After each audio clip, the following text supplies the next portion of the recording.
Sir, ये जो कार्यक्रम चल रहा है अजमेर के अंदर 2 दिवसीय आत्म जागृति मतलब आत्म कल्याण के लिए ये कार्यक्रम का आयोजन किया गया है। क्यों कि ये जो वहाँ वाणी पधराई है, शायद आपको ये देख के ऐसा लगेगा कि ये वाणी शायद भागवत हो गए या रामायण हो गए या महाभारत या कोई वेद उपनिषद या दर्शन कोई हो गए। लेकिन सर, आज मैं ये उसी के बारे में स्पष्ट करना चाहती हूँ कि ये वाणी नहीं वेद है। वेद है, स्वयं वेद है, लेकिन ये 5वां वेद है जो संसार के मतलब रचना हुई। सृष्टि के प्रारंभ से जो वेद आए थे 4, ऋग्वेद, यजुर्वेद, सामवेद और अथर्ववेद। लेकिन उसके बाद जो 5वां वेद आने वाला था इस संसार में, वो 28वें कलयुग के अंतिम चरण में आने वाला था। तो ये 5वां वेद जिसको निजानंद दर्शन में बोलते हैं, तो अब तक संसार को ये पता नहीं था कि मैं कौन हूँ, आया कहाँ से हूँ, ये संसार और शरीर को छोड़ने के बाद जाना कहाँ है।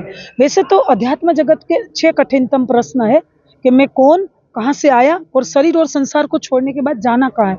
और चौथा प्रश्न है कि परब्रह्म है तो कहाँ है, और उसी का धाम स्वरूप लीला कैसी है, और परमात्मा तो आत्म साक्षात्कार का मार्ग क्या, पाने का क्या मार्ग है। ठीक है, तो ये अब तक ये अनसुलझे रहस्य रहे थे, अनसुलझे गोपनीय भेद रहे थे, जो अब तक कब तक, तो आज से 400 साल पूर्व ऐसे गुजरात की धरती पर ये निजानंद दर्शन का प्रकटन हुआ, जिसमें 2 महान विभूति, एक देवचंद्र जी और एक मिहिराज, दोनों तनों में पूर्ण ब्रह्म परमात्मा अक्षरातीत का पावर आया, शक्ति आई, जिसको निजानंद दर्शन में आवेश कहा गया। क्योंकि परमात्मा कभी गर्भ में जाता नहीं, परमात्मा कभी जन्म मरण चक्र में नहीं जाता।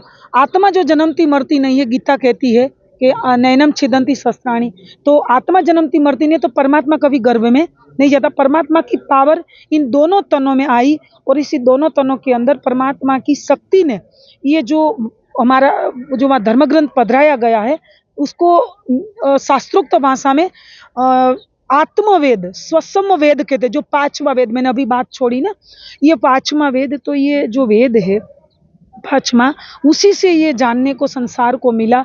अब तक ये सब अनसुलझे रहस्य रहे थे कि मैं कौन हूँ, मैं शरीर तो नहीं हूँ, मैं गुणंग इंद्रिया भी नहीं हूँ, अंतस्करण भी नहीं हूँ, तो मैं हूँ कौन, तो मैं जीव भी नहीं हूँ, जीव भी नारायण का अंश है, लेकिन मैं हूँ तो शुद्ध निर्विकार आत्मा हूँ।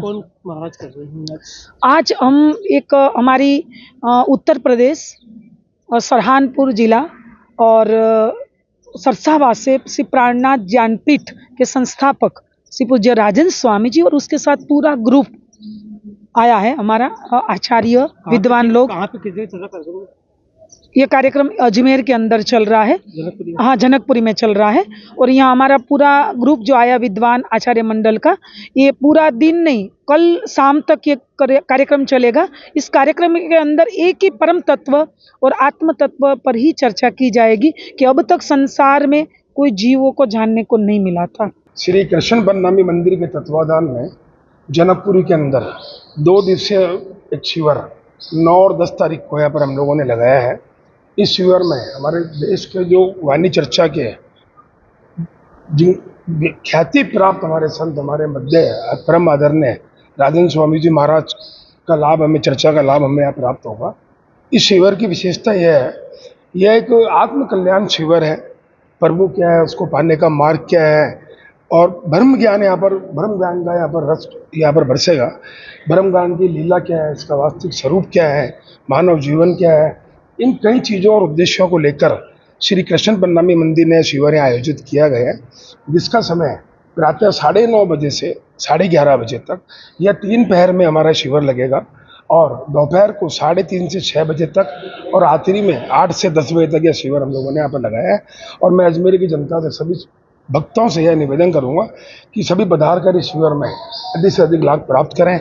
ब्रह्म ज्ञान और आत्म कल्याण शिविर जो कि अजमेर में प्रथम बार यहाँ लगने जा रहा है, और राजन स्वामी जी हमारे मध्य उपस्थित है। हमारे बहुत ही सौभाग्य की बात है, हमारे मध्य के राजन स्वामी जी संत हमारे यहाँ, जिनकी अमृत वाणी यहाँ बिखरेगी, उनसे लाभान्वित होंगे हम लोग, और इस शिविर का हम लोग यहाँ पर आयोजन कर रहे हैं। क्या उद्देश्य है? देखिए, ब्रह्म ज्ञान, प्रभु क्या है, उनका वास्तविक स्वरूप क्या है, ठाकुर जी की पूजा होती है, परमात्मा कौन है, भगवान के कितने स्वरूप हैं, मानव जीवन क्या है, उसको जीने का उद्देश्य क्या है, ये कई चीज़ें लेकर हम लोग आप शिविर के अंदर हम लोगों ने इसको रखी गई है। और कुछ डिफरेंट शिविर है, जनरली कथाएं होती है, भजन संध्याएं होती है, सब होता है। हमारा शिविर का जो आज का जो यूथ है वो भी काफ़ी यहाँ देखने को मिल रहा है। कई फॉर्म भी उन गीतों के यहाँ पर है, महिलाएं हैं, पुरुष है, क्योंकि वो सब भी मानते हैं कि यार आजकल जीवन जीने का उद्देश्य है, क्योंकि after corona life art of life बहुत चेंज हुआ है। इसी उद्देश्य को लेकर हम लोगों ने यहाँ पर देश में शांति कैसे हो, ये भी हमारा यहाँ पर प्रमुख कारण यहाँ पर रहेगा। कई चीज़ों को लेकर हम लोग शिविर को, ये जनकपुरीगंज फव्वारा सर्किल है जनकपुरी के अंदर, वहाँ हम लोग आयोजित कर रहे हैं 9 और 10 तारीख को। और 3 पहर में यह शिविर होगा, प्रातः, दोपहर और रात्रि।